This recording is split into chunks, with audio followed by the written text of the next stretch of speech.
Irrigeant, c'est confirmé, je dis bien c'est confirmé. Joseph Kabila, le patron de M23 AFC, le mouvement rebelle qui sème la terreur et la désolation dans l'est de la République démocratique du Congo, a pris fuite. Joseph Kabila a pris fuite à Goma et a quitté sans avertir le sien, sans avertir ses troupes. Pendant ces temps, Paul Kagame, le président du Rwanda, c'est lui qui est derrière Kabila et les autres, est actuellement entre la vie et la mort. Il est hospitalisé à Londres depuis quelques jours. Corneille Nangaa Ozabois ne sait plus ce qu'il faut faire après l'ultimatum qui lui a été donné par les États-Unis avant de signer l'accord entre les États-Unis et la RDC. Corneille Nangaa n'a jusqu'au 15 pour prendre la poudre de Scampetto. Mais qu'est-ce qu'il faut retenir de ces deals entre la RDC et les États-Unis?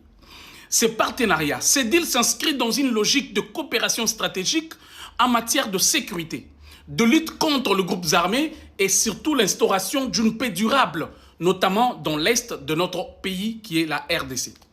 Les États-Unis étant un membre ou un partenaire majeur de l'ONU et de la MONUSCO, leur implication directe renforcera la pression diplomatique contre les agresseurs extérieurs, notamment ceux qui sont soutenus par le Rwanda. Raison pour laquelle vous avez vu Mme Bintou arriver, celle qui est la chef de la MONUSCO, arriver à l'est de la République pour leur donner l'ultimatum de 15.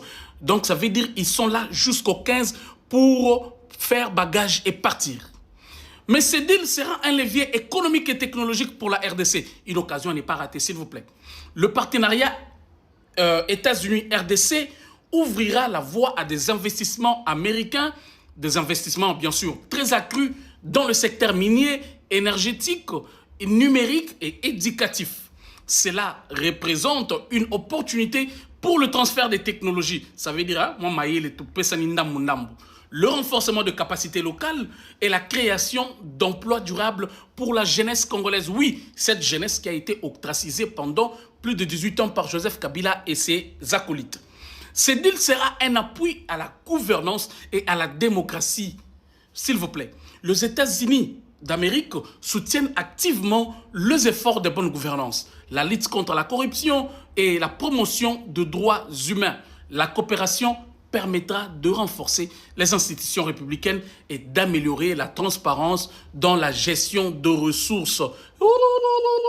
Kabila Kimie Akemba. Kabila Zaranemba. Vrai humain.